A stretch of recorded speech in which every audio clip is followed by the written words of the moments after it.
कहानी की शुरुआत महाराज डोलन से होती है, जो पिता बनने वाले थे और बहुत खुश थे। जब उनकी पत्नी बच्चे को जन्म देती है, तो महाराज को पता चलता है कि बच्चा हरा रंग का है। यह जानकर वो बहुत नाराज होते हैं और सोचते हैं कि उनके घर में एक राक्षस पैदा हुआ है। वह उस बच्चे को दूर कर देते हैं। बच्ची का नाम अल्फा अल्फा अल्फाब बड़ी होती है और इसी बीच महाराज को एक और बेटी नेसा होती है। अल्फाब और नेसा अच्छी बहनें बन जाती हैं, लेकिन बच्चे इनसे डरते थे। अल्फाब की हरी त्वचा के कारण बच्चे उससे दूर रहते थे, जबकि नेसा चल नहीं सकती थी। एक दिन कुछ बच्चे अल्फाब और नेसा का मजाक उड़ाते हैं, जिससे अल्फाब बहुत दुखी होती है। वह अपनी शक्तियों का इस्तेमाल करके उन बच्चों को भगा देती है। जब नेसा रोती है, तो महाराज उसे अपने पास ले जाते हैं, लेकिन अल्फाब की ओर ध्यान नहीं देते। कहानी 10 साल आगे बढ़ती है और अब हमें एक कॉलेज दिखाई देता है। कहानी एक जादू स्कूल से शुरू होती है, जहां बच्चे पढ़ाई करते हैं और जादू सीखते हैं। यहाँ हमें ग्लिंडा नाम की एक खूबसूरत लड़की दिखाई देती है, जो इस कॉलेज में नई आई है। थोड़ी देर बाद अल्फाब भी अपनी बहन नेसा के साथ इस स्कूल में आती है। उनके पिता ने नेसा को एक गिफ्ट दिया था, जो उनकी माँ की पुरानी सैंडल थी। अब उनकी माँ इस दुनिया में नहीं है, इसलिए उनके पिता ही दोनों बहनों का ख्याल रखते हैं। कुछ समय बाद कॉलेज में कुछ खास लोग आते हैं जो बच्चों को पढ़ाने के लिए आए हैं। यहाँ कुछ जानवरों को भी सम्मानित किया जाता है, क्योंकि वे भी बच्चों को पढ़ाने में मदद करते हैं।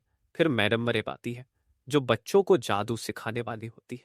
जब लेक्चर खत्म होता है, सभी बच्चे अपने अपने कमरों में जाने लगते हैं। अल्फाब अपनी बहन को लेकर कमरे की ओर जा रही होती है, लेकिन एक लड़की नेसा को अपने साथ ले जाने लगती है। अल्फाब उसे रोकने की कोशिश करती है, लेकिन वह नहीं रुकती। इससे अल्फाब को गुस्सा आ जाता है और वह अनजाने में अपनी शक्तियों का इस्तेमाल कर लेती है। यह देखकर सभी बच्चे डर जाते हैं। अल्फा सिर्फ अपनी बहन को बचाना चाहती थी। तभी मैडम मरे वहां आ जाती हैं और कहती हैं कि यह सब उन्होंने किया। यह सुनकर सभी बच्चे ताली बजाते हैं और अल्फाब को अच्छा लगता है। मैडम मरेब ने अल्फाब को बचाने के लिए झूठ बोला, जिससे अल्फाब को बहुत खुशी हुई। फिर मैडम मरेब अल्फाब से पूछती हैं कि उसने ये कैसे किया। अल्फाब बताती है कि उसे गुस्से में होता है। मैडम मरेब कहती है कि वह उसे जादू सिखा सकती है, ताकि वह अपनी शक्तियों पर काबू पा सके। इसके बाद अल्फाब ग्लिंडा के कमरे में जाती है, क्योंकि उन्हें एक ही कमरे में रहना था। जब अल्फाब कमरे में आती है, तो ग्लिंडा अपनी बातें करने लगती है। कुछ समय बाद सभी बच्चे क्लास के लिए तैयार होकर जाते हैं। क्लास में डॉक्टर डोलेमोन आते हैं, जो साइंस पढ़ाते हैं। वह पढ़ाई में बहुत अच्छे होते हैं, लेकिन कुछ बच्चे जानवरों से पढ़ाई नहीं करना चाहते। इसलिए कुछ शैतान बच्चे बोर्ड पर गलत शब्द लिखते हैं, जिससे डोलेमोन को बहुत बुरा लगता है। वह सभी बच्चों को क्लास छोड़कर जाने के लिए कहते हैं। सभी बच्चे चले जाते हैं, लेकिन अल्फाब रुक जाती है। डोलेमोन उससे कहते हैं कि उसे भी बाहर जाना चाहिए था। अल्फाब जवाब देती है कि उसका कोई दोस्त नहीं है। इस पर डोलेमोन कहते हैं कि वह उसका दोस्त बन सकते हैं। इस तरह उनकी दोस्ती हो जाती है। इसके बाद अल्फाब मैडम मरेब से जादू पर कंट्रोल करना सीखने की कोशिश करती है, लेकिन बार बार कोशिश करने के बाद भी वह सफल नहीं हो पाती और उसे गुस्सा आ जाता है।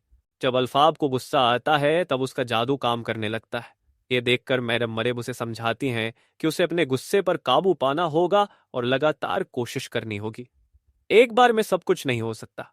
रात में अल्फाब डॉक्टर डोलेमोन को जंगल की तरफ जाते हुए देखती है। वह उनका पीछा करती है और एक छोटे से घर में जाती है, जहां वो बहुत सारे जानवरों को इकट्ठा देखती है। डॉक्टर डोलेमोन कह रहे होते हैं कि बहुत से जानवर गायब हो रहे हैं और इंसान नहीं चाहते कि वे यहाँ रहे। इसलिए उन्हें एक मीटिंग करनी होगी, वरना बहुत देर हो जाएगी। तभी सभी जानवर अल्फाब को देख लेते हैं और डॉक्टर डोलेमोन उसे अंदर बुलाते हैं। अल्फाब उनसे पूछती है कि क्या यह सच है कि इंसान उन्हें यहां से भगाना चाहते हैं। डॉक्टर डोलेमोन कहते हैं, हाँ, वे हमारे अधिकारों को छीनना चाहते हैं। अगले दिन सुबह कॉलेज में फिएरो नाम का एक हैंडसम लड़का आता है। ग्लिंडा उसके पास जाती है और उसे बताती है कि आज रात कॉलेज में एक समारोह होगा और वह चाहती है कि वह उसके साथ डांस करे। रात के समारोह में कर रहे होते हैं। इस बीच मैडम मरेब ग्लिंडा के पास आती हैं और उसे एक जादुई छड़ी देती है। वह कहती हैं कि ग्लिंडा कल से उनके पास जादू सीखने आ सकती है।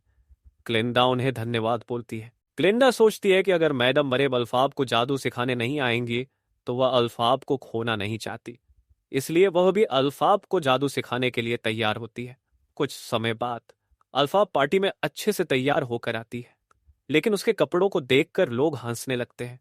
फिर भी अल्फाब दिखावा करती है कि उसे कोई फर्क नहीं पड़ता और वह अकेले ही डांस करने लगती है। लोग उसका मजाक उड़ाते हैं, जिससे ग्लिंडा को बुरा लगता है। ग्लिंडा अल्फाब के पास जाती है और उसके साथ डांस करने लगती है। जब लोग इन दोनों को साथ में डांस करते हुए देखते हैं तो वे भी इनके डांस स्टेप्स को फॉलो करने लगते हैं। इससे अल्फाब को बहुत अच्छा लगता है और इस तरह उनकी दोस्ती हो जाती है। अब दोनों एक साथ एक कमरे में रहने लगते हैं और पहले की बहस खत्म हो जाती है। फिर हमें दिखाया जाता है कि जब डॉक्टर डोलेमोन क्लास में आते हैं तभी कुछ सैनिक आते हैं और उन्हें पकड़ लेते हैं। वे डॉक्टर डोलेमोन को बुरी तरह से खींचते हुए बाहर ले जाते हैं। अल्फाब उन्हें रोकने की कोशिश करती है, लेकिन कोई फायदा नहीं होता। इसके बाद एक नया टीचर क्लास में आता है जो अपने साथ एक पिंजरे में शेर के बच्चे को लाता है। उस शेर के बच्चे को पिंजरे में देखकर अल्फाब को बहुत बुरा लगता है। अल्फाब को डॉक्टर डोलेमोन की बात याद आती है, जिसमें उन्होंने कहा था कि अगर जानवरों को पिंजरे में रखा गया तो वे बोलना भूल जाएंगे। यह सोचकर अल्फाब को बहुत गुस्सा आता है। वह गुस्से में एक फूल उठाकर उसे जमीन पर पटक देती है। उस फूल की खुशबू से सभी बच्चे बेहोश हो जाते हैं, लेकिन फिएरो बेहोश नहीं होता। वह तुरंत जाकर शेर के बच्चे को पिंजरे से निकाल लेता है। फिएरो और अल्फाब शेर के बच्चे को जंगल में छोड़ देते हैं। अगले दिन सुबह अल्फाब को विजार्ड से एक संदेश मिलता है, जो खासकर उसके लिए आया था। क्योंकि उसे जादू करना आता था, मैडम मरेब कहती हैं कि यह एक अच्छा मौका है और अल्फाब को विजार्ड में बुलाया गया है। कुछ समय बाद अल्फाब के लिए ट्रेन आती है, जिससे उसे विजार्ड जाना है। जाने से पहले ग्लिंडा उसे बताती है कि अब वह उसके साथ नहीं रह पाएगी और उसे अपना ख्याल रखना होगा। फिर ग्लिंडा अल्फाब को एक लेटर देती है और कहती है कि उसे विजार्ड में पहुंचा दे। जब अल्फाब लेटर पढ़ती है तो वह ग्लिंडा से कहती है कि अगर वह उसके साथ आना चाहती है तो आ सकती है। ग्लिंडा भी जाने का मन बनाती है और दोनों मिलकर विजार्ड पहुंच जाते हैं। वहां उनका धूमधाम से स्वागत किया जाता है। जैसे ही वे दरबार के अंदर जाते हैं, उनके सामने एक बंदर आता है। यहाँ पर बहुत सारे बंदर हैं जो एक तरह से सैनिक का काम करते हैं। ये बंदर अल्फाब और ग्लिंडा को अंदर ले जाते हैं। अंदर जाकर उनकी मुलाकात योजन से होती है, जो जादू में बहुत अच्छे हैं। ये ओझल बताते हैं ये अल्फाब के कॉलेज को बेहतर बनाना चाहते हैं और इसके लिए उन्हें उसकी मदद चाहिए। वे कहते हैं कि वे विजार्ड तक जाने के लिए एक रास्ता बना रहे हैं, लेकिन ये तय नहीं कर पा रहे हैं कि ईंटों का रंग क्या होना चाहिए। तभी मैडम मोरेब वहां आती हैं और अल्फाब को एक ग्रेरी किताब के बारे में बताती हैं। वह कहती हैं कि ये किताब बहुत शक्तिशाली है और इसमें लिखे शब्दों को कोई नहीं पढ़ पाया है, लेकिन अल्फाब की शक्तियों को देखकर उन्हें लगता है कि वह इसे पढ़ सकती है। अल्फाब उस किताब को देखती है और उसमें लिखे शब्दों को पढ़ने की कोशिश करती है। किताब की भाषा अलग थी, लेकिन अल्फाब उसे आसानी से पढ़ लेती है। जैसे ही वह पढ़ती है, इसका असर बंदरों पर पड़ता है। एक बंदर को बहुत दर्द होता है और उसके पीठ से पंख निकल आते हैं। यह देखकर अल्फाब को बहुत बुरा लगता है। वह पूछती है कि इस बंदर को ठीक कैसे किया जा सकता है। तो मैडम मोरेब कहती हैं कि इसे ठीक करने की जरूरत नहीं है। जब अल्फाब बाहर भागती है तो वह देखती है कि सभी बंदरों में बदलाव आना शुरू हो गया है। बंदरों को बहुत दर्द हो रहा था और उनके पीठ से पंख निकल रहे थे। जब अल्फाब यह सब कुछ रोकने के लिए कहती है तो मैडम मोरेब मना कर देती हैं। अल्फाब समझ जाती है कि उन्होंने जानबूझकर उससे मंत्र पढ़वाया है। मैडम मोरेब कहती हैं कि ये बंदर जासूसी करेंगे ताकि कोई जानवर उनके आसपास ना आ सके।